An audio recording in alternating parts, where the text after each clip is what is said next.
নামাজ ভঙ্গের কারণ জানি, তবে ঈমান ভঙ্গের কারণ জানি না। সুতরাং কিভাবে ঈমান ভঙ্গের কারণগুলো জানতে পারবো? ঈমান ভঙ্গের কারণগুলো নিয়ে আমাদের একটা বক্তব্য আছে, বেশ দীর্ঘ, 25-30 মিনিটের, ইউটিউবে ফেসবুকে পাওয়া যায়, সেটা বিস্তারিত শুনে নিতে পারেন। যেহেতু বোন প্রশ্ন করেছেন, তাকে আমরা এক নজরে ঈমান ভঙ্গের কারণগুলো জানাই দিচ্ছি। এটা খুব দরকারি কথা যে আমরা নামাজ ভঙ্গের কারণ জানি, অজু ভঙ্গের কারণ জানি, রোজা ভঙ্গের কারণ জানি, কিন্তু ঈমান ভঙ্গের কারণ জানি না। ঈমান কি ভাঙে না ভাঙে না? ভাঙে। তো ভাঙলে এবার ঈমান ভঙ্গের কারণগুলো বলতে পারবেন এরকম মানুষ কয়জন আছেন? হাত তোলেন। একজনও উঠার নাই। অজু ভঙ্গের কারণ জানেন যারা, তারা হাত তোলেন। সবাই জানেন, মাশাআল্লাহ। তাহলে অজু ভঙ্গের কারণ জানেন, নামাজ ভঙ্গের কারণ জানেন। অজু ভাঙলে, নামাজ ভাঙলে সেটা বড় বিষয় না ঈমান ভাঙলে সেটা বড় বিষয়? ঈমান ভাঙলে সেটা বড় বিষয় না? ঈমান কিসে ভাঙে আপনি যদি না জানেন, তাহলে জোড়া লাগাবেন কেমন? ভাঙলে আবার সেটা আবার নবায়ন করবেন, রিপেয়ার করবেন কিভাবে? রিপেয়ার যদি না করতে পারেন, আপনার বয়স 80-90 চলে গেছে, ঈমান কতবার ভেঙে বসে আছে আপনি জানেনও না, জোড়া লাগান নাই, তাহলে তো আপনি বেঈমান হয়ে দুনিয়া থেকে যাচ্ছেন। ডেঞ্জারাস না বিষয়টা? এই যে ঈমান ভঙ্গের কারণগুলো সম্পর্কে জানা দরকার আছে না নেই?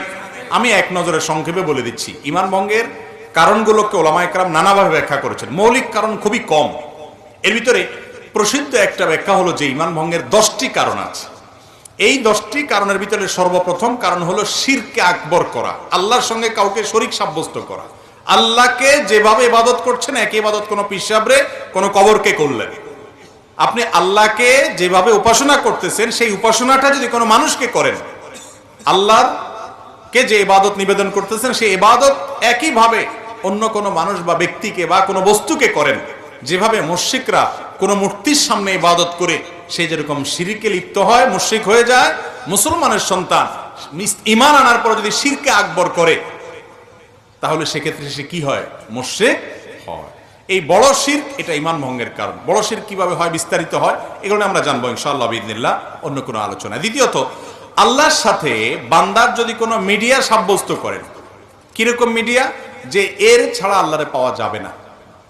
যেমন আমাদের অনেক ধর্মের ভাইরা মনে করেন যে আল্লাহকে পাইতে হইলে সরাসরি পাওয়া যাবে না, বিভিন্ন দেবতা ধরতে হবে, এই জন্য অনেক দেবতার পুজো করে তারপরে ঈশ্বর পর্যন্ত, আল্লাহ পর্যন্ত যেতে হবে।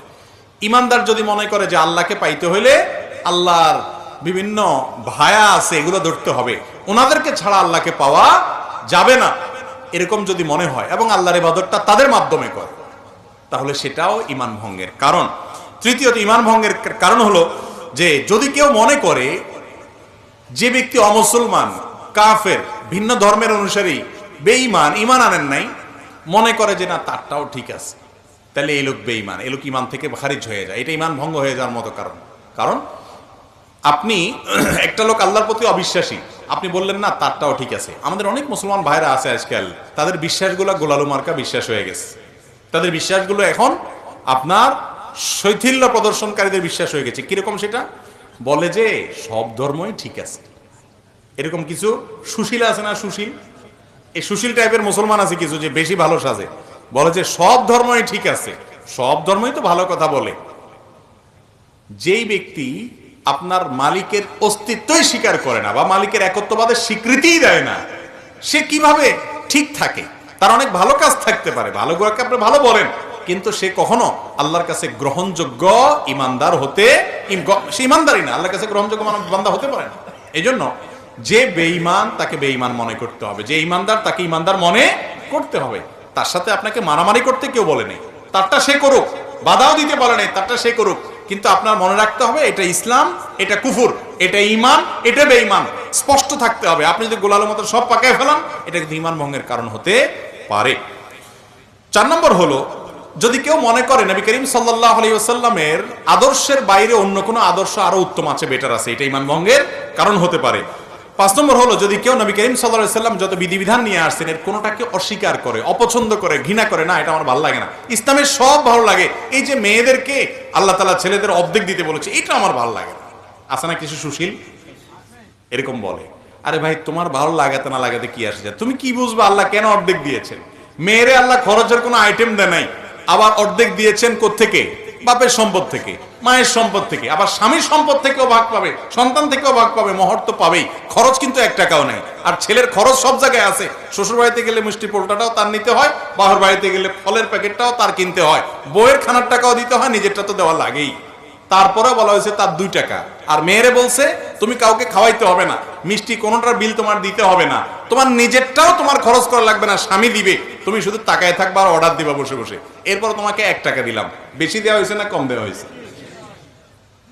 কিছু ভাই আছেন যাদের মাথায় বুদ্ধি শুদ্ধি এত কম, এরা হিসাব নিকাশ বুঝে না, অঙ্ক বুঝে না, বলে যে ইসলাম মেয়েদেরকে ঠকাইছে, আমার এটা ভালো লাগে না। আপনার বুঝে আসুক আর না আসুক, আল্লাহ তাআলা যা বলেছেন ওর ভিতরেই কল্যাণ আছে, আপনি হয়তো বুঝেন না। আপনি মানুষ হয়ে, সৃষ্টি হয়ে আল্লাহর সব নির্দেশের রহস্য কিভাবে বুঝবেন? তো এই জন্য যদি কেউ আল্লাহর কোনো নির্দেশকে, রাসূল সাল্লাল্লাহু আলাইহি ওয়াসাল্লামের কোনো বিধানকে অপছন্দ করে, ঘৃণা করে, এর ফলে ঈমান চলে যায়। আরেকটা হলো শরীয়তের কোনো বিষয়ে যদি কেউ বিদ্রূপ করে, ঠাট্টা করে, তামাশা করে, আছে না অনেকে দুষ্টামি করে ব্যঙ্গ করে, দায় নিয়ে ব্যঙ্গ করে, জিনিসটা সুন্নত হতে পারে, কিন্তু সুন্নত নিয়ে আপনি ঠাট্টা করলেন, রাসূল করেছে, বিদ্রূপ করলেন, তাহলে সাথে সাথে কি হয়ে যাবে? ঈমান হারা হয়ে যাবে। এটা ঈমান ভঙ্গের কারণ। ঈমান ভঙ্গের আরেকটা কারণ হলো ইসলামের শত্রু যারা, তাদেরকে যারা প্রত্যক্ষ মদদ দেয়, সহযোগিতা করে ইসলামের শত্রুতা করার জন্য, এরা মুনাফিক, এর ফলে ঈমান ভঙ্গ হয়। ঈমান ভঙ্গের আরেকটা বড় কারণ হলো কেউ যদি মনে করে কিছু মানুষ আছে এরা ইসলামের গণ্ডির, ইসলামের বিধিবিধানের ঊর্ধ্বে উঠে গেছে, এদের নামাজ কালাম পড়া লাগে না। কিছু পিসাব দেখবেন তারা নামাজ কালাম পড়ে না, বলে না বাবার এগুলা করা লাগে না, বাবা অনেক ঊর্ধ্বের জগতের মানুষ। আছে না না এরকম কিছু বাবা? আরে ভাই, আপনার বাবা এত ঊর্ধ্বে উঠে গেছে যে তার নামাজ পড়া লাগে না? আমার নবীজি সাল্লাল্লাহু আলাইহি সাল্লাম তিনি মৃত্যুর আগ মুহূর্তে, বুখারীর হাদিস, যে 2 জন সাহাবীর কাঁধে 2 হাত দিয়া হেঁটে হেঁটে মসজিদে যে নামাজ পড়ার মতো ক্ষমতা ছিল না। যারা মদিনায় গেছেন জানেন, ওনার কবরটা ছিল ওনার বাসা, আর ওনার মিম্বরটা থেকে এখানে কতটুকু দূরত্ব, আমাদের এই প্যান্ডেল থেকে ওই প্যান্ডেলের মাথা এত দূর হবে না, এত কাছে। এইটুক যাওয়া, হেঁটে যাওয়ার শক্তি ছিল না।